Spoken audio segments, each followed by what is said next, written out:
एक और गांव में सागर और मानव दो दोस्त थे। सागर अच्छा था लेकिन मानव लालची था। दोनों की चाय की दुकानें थीं, पर मुनाफा खास नहीं था। एक दिन सागर अपने चचेरे भाई सोहम से मिलने गया। अरे सागर, कैसे हो? घर पर सब ठीक ठाक है? हाँ भाई, सब ठीक है। बस मेरा व्यापार अच्छा नहीं चल रहा। भाई, अगर व्यापार अच्छा नहीं चल रहा तो कुछ और क्यों नहीं करते? सही कह रहे हो, लेकिन क्या नया करूं? बाजार में पहले से ही कई तरह के व्यापार हैं। सागर, मेरे पास एक सुझाव है। भाभी का पुलाव बहुत अच्छा बनता है। क्यों न तुम वही पुलाव बेचो, तुम्हें अच्छा मुनाफा मिलेगा। वाह सोहम, ये बहुत बढ़िया विचार है। मैंने पहले क्यों नहीं सोचा?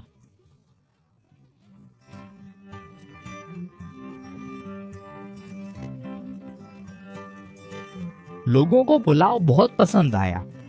अब सागर ने अच्छी कमाई शुरू कर दी। सागर दिन ब दिन तरक्की कर रहा है। मुझे भी कुछ करना होगा। अगले दिन मालम ने सागर की दुकान के पास स्टॉल खोला। वह कम दाम पर पुलाव बेचने लगा। सागर के ग्राहक मानव के स्टॉल पर आने लगे। यह देखकर सागर निराश हो गया। सागर दूर के गांव में जाकर व्यापार करने लगा। मानव अच्छा मुनाफा कमाने लगा क्योंकि सागर नहीं था, लेकिन वह कभी संतुष्ट नहीं हुआ। चाहे कितना भी पैसा हो, इंसान कभी संतुष्ट नहीं होता। अभी कोई मुझसे मुकाबला नहीं कर सकता। भले ही पुलाव कम कर दूं, कोई ध्यान नहीं देगा। मैं फिर भी सबको पीछे छोड़ दूंगा। आखिरकार कोई तुलना नहीं करेगा। अगले दिन मानव ने पुलाव कम बना दिया और कम परोसने लगा। लेकिन जल्द ही लोगों को पता चला कि मानव ने पुलाव कम कर दिया है। इस वजह से ग्राहक अब मानव की दुकान पर नहीं आ रहे थे। कुछ दिनों बाद सागर को पता चला कि कोई भी मानव से पुलाव नहीं खरीद रहा है। वह अपने गांव लौट आया और पहले की तरह पुलाव बेचने लगा।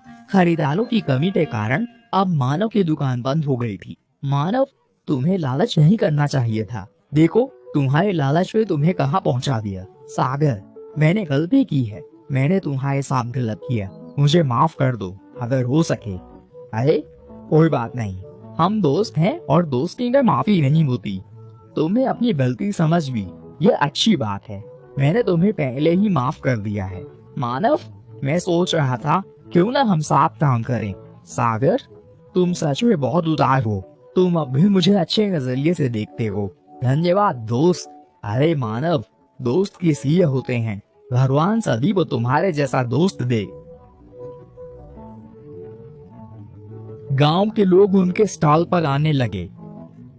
धीरे धीरे उनका व्यापार फैलने लगा। दोनों मित्र बिना स्वार्थ के व्यापार करते थे। एक समय की बात है, जॉन नाम का एक आदमी था। वह बेलमोंट गांव में रहता था। जॉन पास के खेत में काम करता था। दोपहर में काम के बाद मजदूर पास बैठकर खाना खाते थे। ओ जॉन, आज तूने क्या लाया है? मैं पराठा लाया हूँ। तूने क्या लाया है? मैं रोटी और सब्जी लाया हूँ। भाई, तुम्हारे पराठे बहुत स्वादिष्ट होते हैं। मुझे हमेशा उन्हें खाने का मन करता है। तुम खा सकते हो भाई रिचर्ड। मैं तुम्हारा खाना खाऊंगा। रिचर्ड और जॉन काम खत्म करके घर चले जाते हैं। काम से लौटकर जॉन ने मैरी से कहा, अरे मैरी, तुम्हारे पराठे बहुत स्वादिष्ट हैं। सभी को ये बहुत पसंद है। सच है? उस रात फार्म मालिक के घर चोरी हो गई।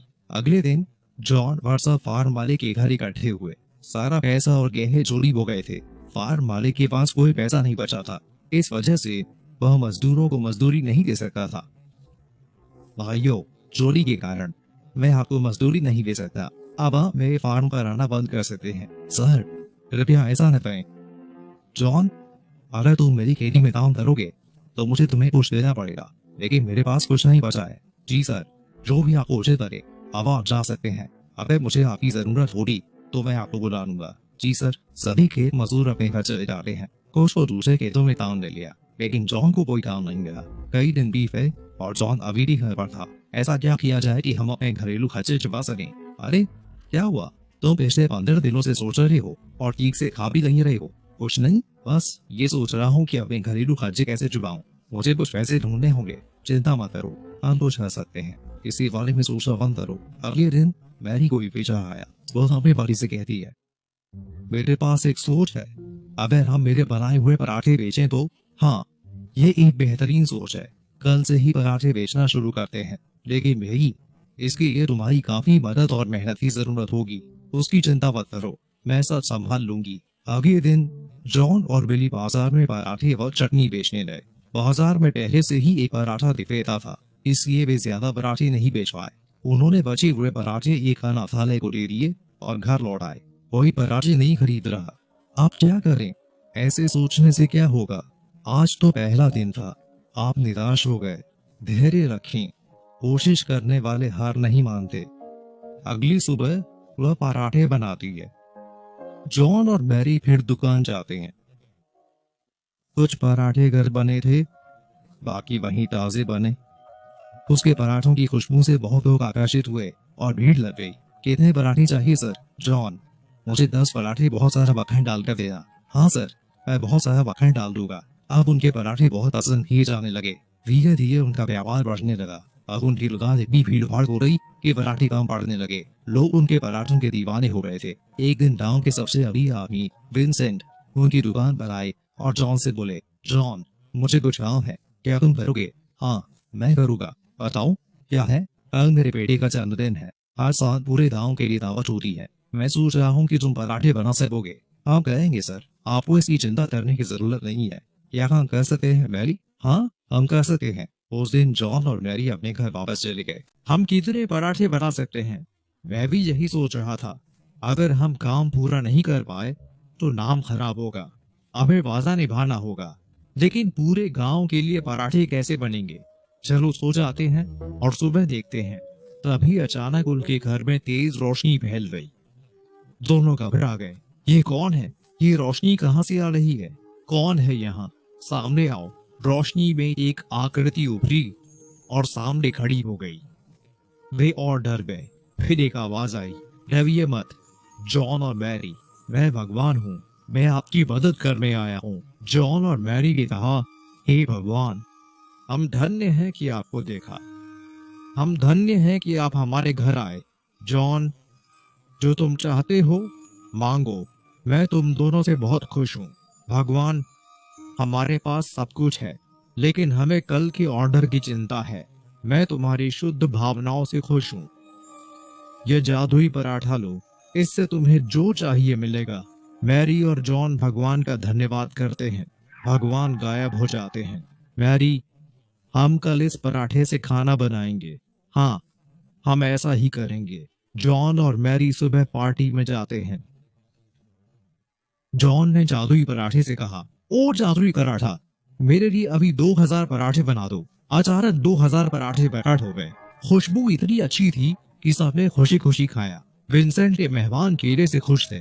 जॉन और मैरी को देखकर बहुत खुश थे। अपने मेहमानों को खुश देखकर विंसेंट भी प्रसन्न हुआ। उसने कहा, जॉन और मैरी, तुम दोनों अद्भुत हो। यहाँ हर किसी को खाना बहुत पसंद आया। ये रही तुम्हारी रकम। धन्यवाद सर। हमें खुशी है कि आपने हम पर भरोसा किया। हम हमेशा आपके आभारी रहेंगे। धन्यवाद मिस्टर विंसेंट। जॉन और मैरी खुशी खुशी घर लौटे और भगवान का धन्यवाद किया।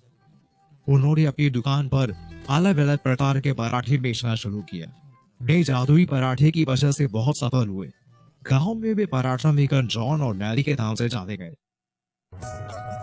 अरे अरे, ये क्या है? सामने से हटो, पप्पू पांडे आ गए हैं।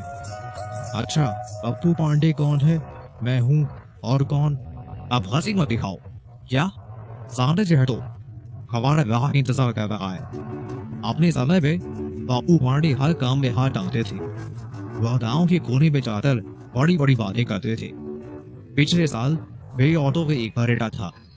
मैंने उसके साथ आगरा हुआ। आज वह देखा, एक बड़े होटल में ठहरा। और जानो, वह विदेशी मिले बिना कहीं नहीं गया। यही है पप्पू पांडे। क्या सच में? आप क्या सोचते हैं? और तभी एक और ऑटो चालक आया।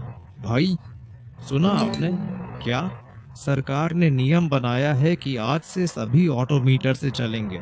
हे भगवान, अब हम क्या करेंगे जो अब तक करते आए हैं? क्या? अब देखो, पप्पू पांडे ने तय किया कि वह यात्रियों के साथ चालाकी करेगा। भाई, बाईं ओर चलोगे? हाँ गाड़ी। लेकिन मीटर से सही। हाँ मैडम, अब हर कोई मीटर से चलता है, ये सरकार का नया नियम है। थोड़ी दूर जाने के बाद बाबू ने दाएं की बजाय बाएं मोड़ दिया। मैडम, वहाँ बहुत ट्रैफिक है, चिंता मत करो, ये एक शॉर्टकट है। ठीक है, आपको लंबा रास्ता लेकर लक्ष्मी चौक पहुँचा। मैडम, 80 रुपए हुए, लेकिन लक्ष्मी चौक का किराया केवल 50 रुपए है। अब सरकार का नियम है कि हमें मीटर के अनुसार पैसे लेने होंगे। महिला ने मीटर देखा और पप्पू को पैसे दे दिए। पप्पू बहुत खुश था। शाम को पप्पू गांव के कोने पर पहुंचा। अरे यार, मीटर ने काम बिगाड़ दिया। तुम्हारी नहीं, मुझे हल मिल गया। ये पप्पू पांडे है, पप्पू ने सब बता दिया। हाँ सही है। आज से हम भी ऐसा करेंगे। अगले दिन से ऑटो चालक पप्पू का आइडिया अपनाने लगे। वे भी लंबा रास्ता लेने लगे। ये कई दिनों तक चलता रहा। यात्रियों ने ट्रैफिक अधिकारियों से शिकायत की। अधिकारी इन्हें पकड़ने निकले। एक अधिकारी पप्पू के ऑटो में बैठ गया। लक्ष्मी चौक। ठीक है साहब। पप्पू ने हमेशा की तरह लंबा रास्ता लिया। अधिकारी ने यह सब नोट किया। अंत में पप्पू लक्ष्मी चौक पहुंचा। 70 रुपए नहीं, 70 नहीं, ये 7,000 रुपए और 3 महीने की जेल है। बाबू को अपनी लालच के कारण लॉकअप में जाना पड़ा। जॉन की अपनी लॉन्ड्री थी। वह कपड़े धोता और प्रेस करता था, इसलिए वह मशहूर हो गया। उसे गांव के बड़े घरों से कपड़े मिलते थे। रोजा उसकी मदद करती थी। उनकी एक बेटी थी, नाम सारा था। सारा बहुत नेक थी। वह हमेशा मदद करती। वह कभी मदद से इनकार नहीं करती थी। उसकी दयालुता गांव में प्रसिद्ध थी। लोग उसकी दया का फायदा उठाते थे।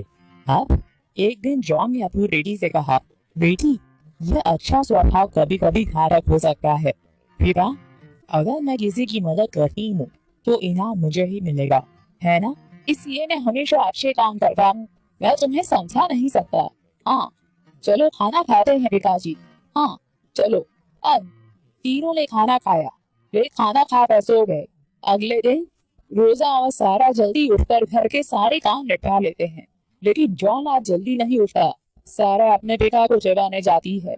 पिताजी, अब उठिए, आपके शरीर में बुखार है। माँ, जल्दी आओ, क्या हुआ?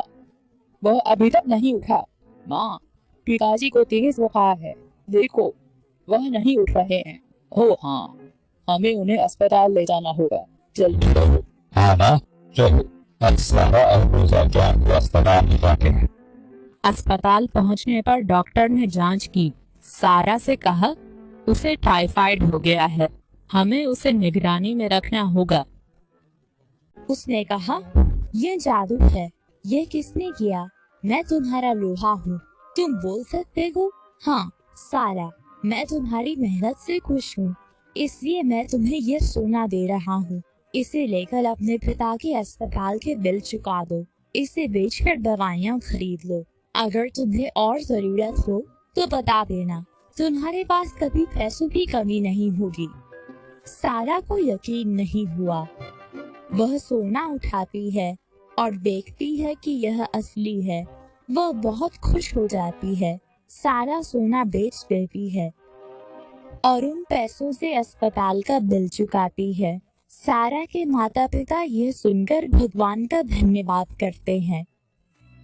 उन्होंने बेटी को आशीर्वाद दिया। जॉन बोले, तुम जैसी बेटी पाकर मैं धन्य हूँ, भगवान का धन्यवाद।